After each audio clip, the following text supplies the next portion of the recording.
Welcome to the MarTech podcast. I'm your host, Benjamin Shapiro, and today we're going to discuss customer strategy in the AI era.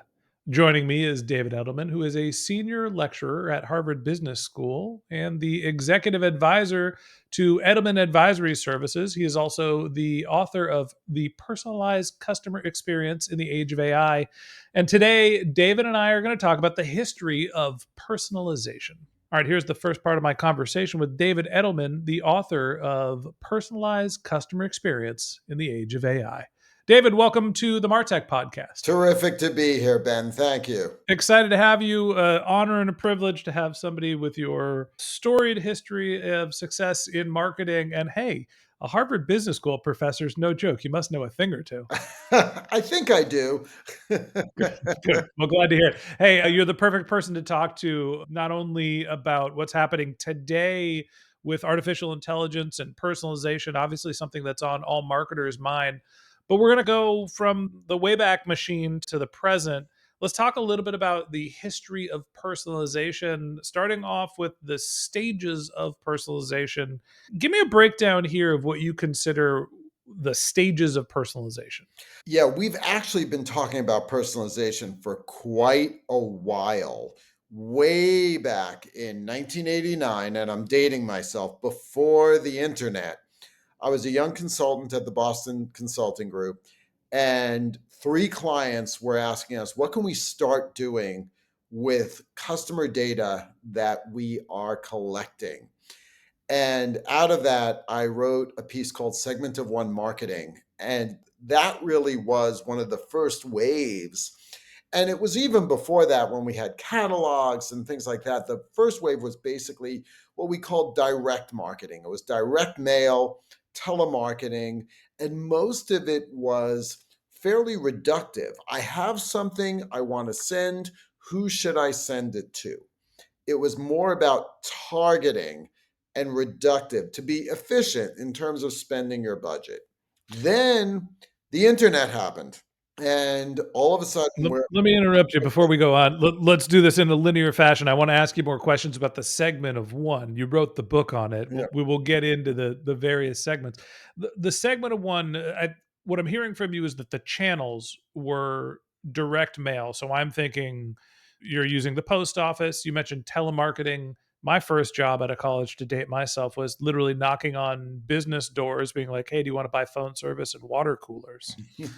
I consider that to be direct mail. How is it personalization, though? Yeah, so the basic start of that was somehow I knew that if you had bought from this catalog, you bought LL Bean's a perfect example of this. It Right. wasn't excessive personalization, but it was really more basic segmentation.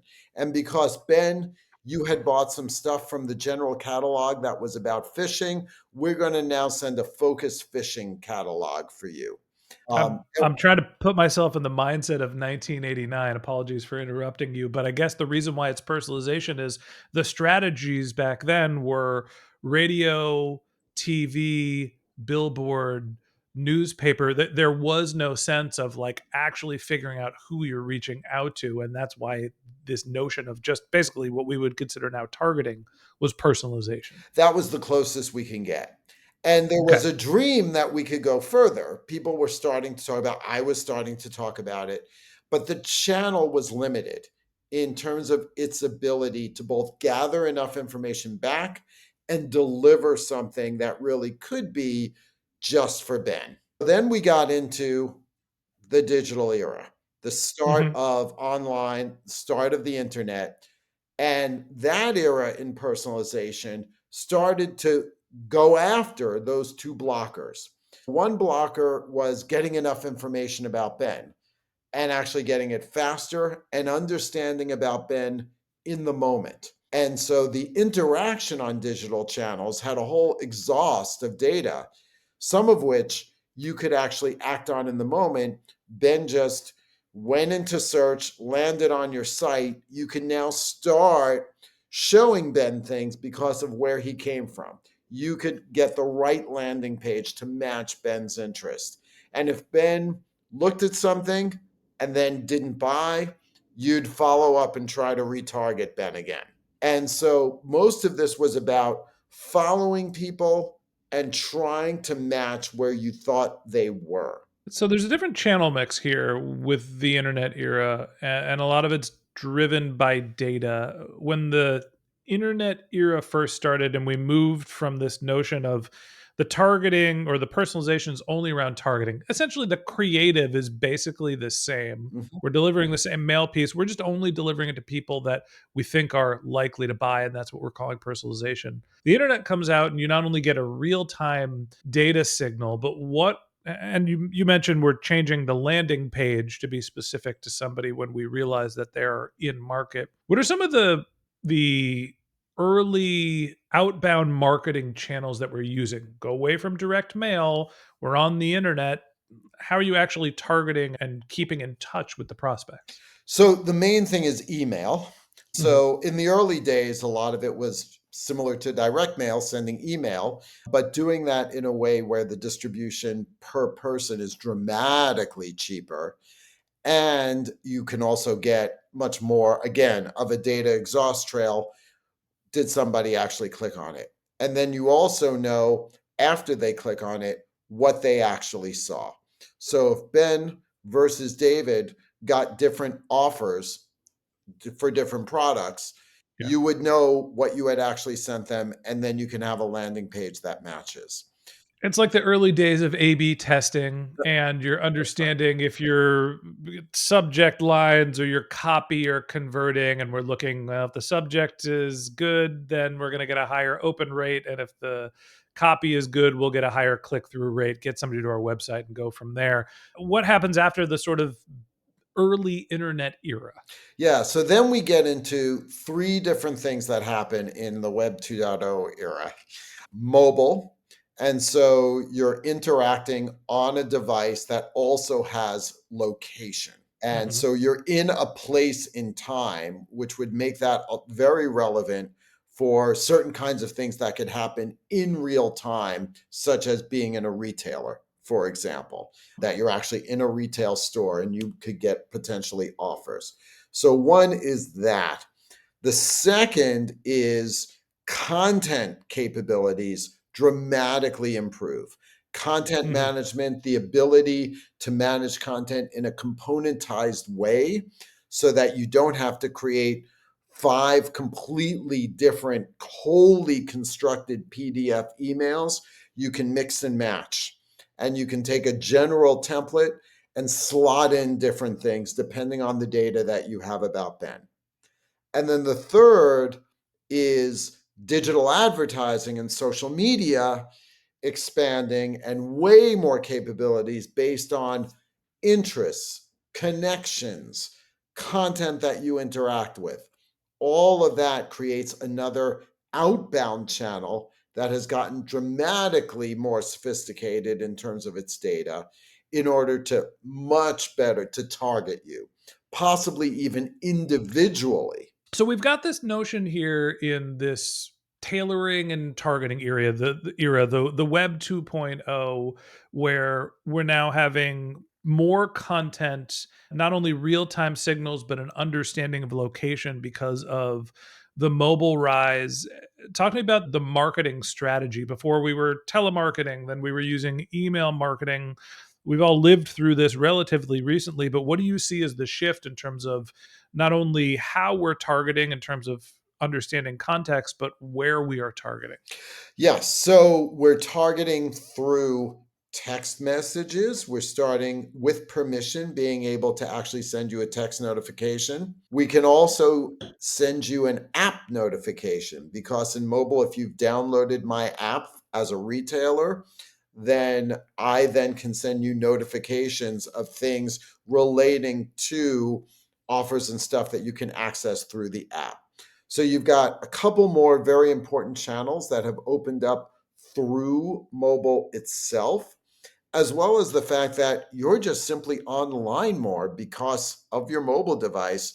You're looking at social media, you're checking your phone, your accessibility as an individual to be able to receive digital messages has skyrocketed. It's not only when you're sitting with a laptop or desktop in front of you, It's all the time. That changes marketing strategies as well because you can catch people in many more contexts in real time.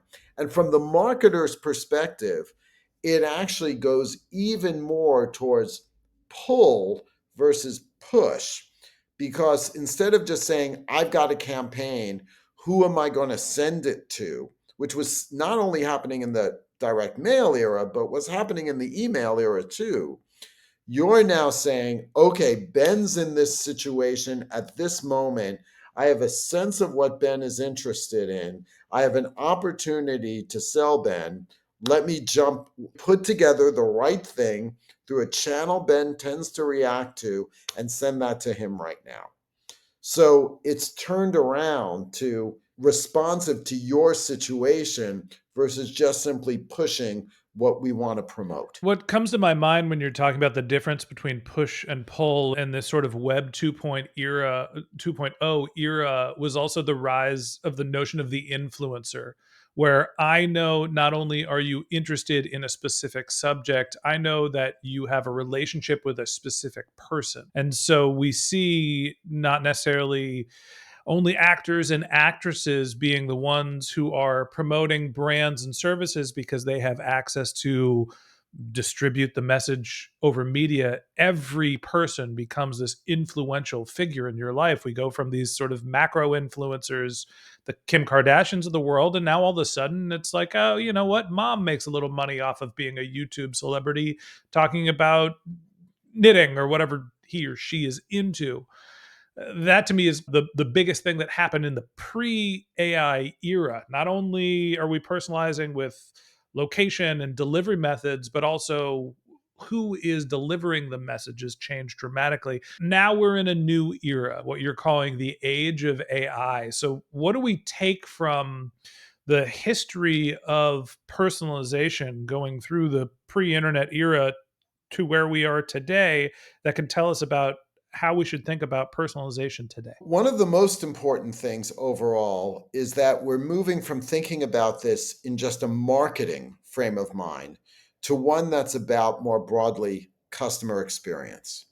So it's not just to get someone to buy, it changes the way you might experience a brand, how you use the product, how you get customer service, how you learn about new things you can do to expand your engagement with the product.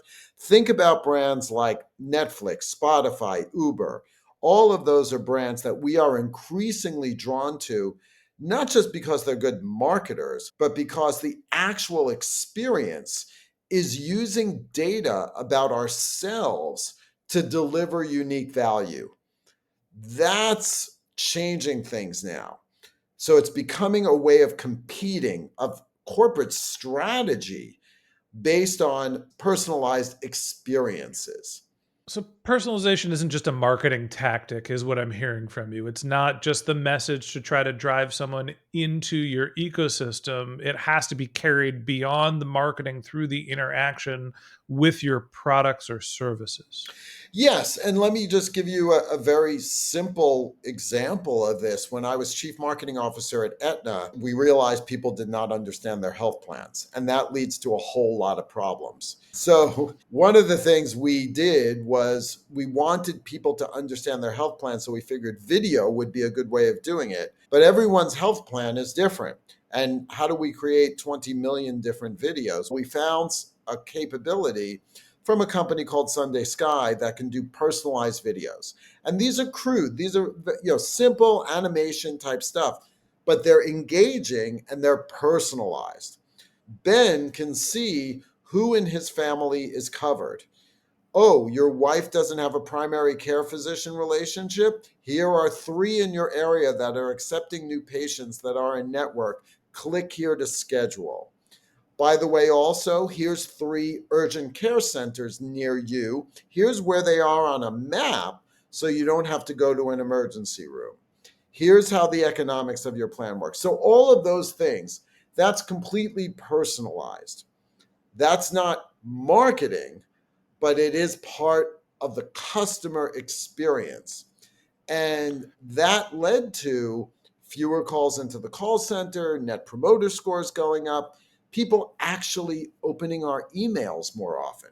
Yeah, it's funny when we think about personalization in the AI era, my head goes to we've got all this vast amount of data, and the challenge for marketers has been able to interpret it and find the right signal. So the right place and time and message to be able to deliver to drive a marketing activity. And I hear what you're saying is it's not just the marketing activity that's going to be disrupted through this new technology, but it has to be carried all the way through. What you say in marketing then has to be delivered in the product. And so essentially, your product becomes shapeable like clay because we have an understanding of the person's interests before they actually become a customer. Are there any of the specific uses of data or the way that we understand customers that you think is changing? I think we are using more and more the interactions we have that aren't just kept, the interactions that aren't just in a separate e-commerce or product silo,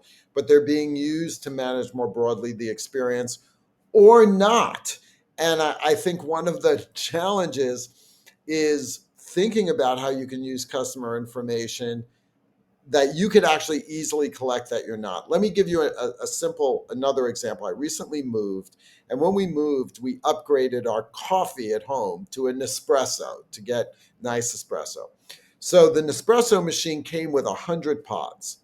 Within 2 days after I got this, the Nespresso and the pods, I am getting bombarded by Nespresso every day with offers to buy more pods.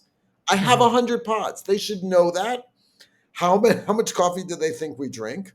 By the I mean, if second, you're in your 20s, that might last you a week or all two. right, but by the second week, they're also pitching us to buy another machine. So they know we're not a small business. This is a residential address. They should be able to figure that out. And why are they just bombarding me with offers? What the actual information they could have done is 2 days after, ask me, how do I like it?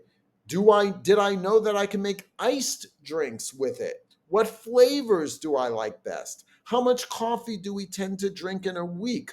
Would we like to go on auto replenish? Would you like to try some new flavors? That could completely change the relationship, make it totally personalized. And that's actually just zero party data, we call it. Ask me. I'm very happy for you to have that data and then use it to serve me better. But that's not mentally where they're going. Their strategy hasn't thought about it as a personalized experience. They're just trying to milk me. And just because I bought an espresso, they think it's personalization to just bombard me with offers. So it requires a change in perspective about how you're using data and what data you can actually collect. Because in a lot of cases, you could also just ask me. Yeah, I always think about the amount of data that we're able to collect basically being like a river, right? You can get lost in it, or you could use it to get to where you want to go.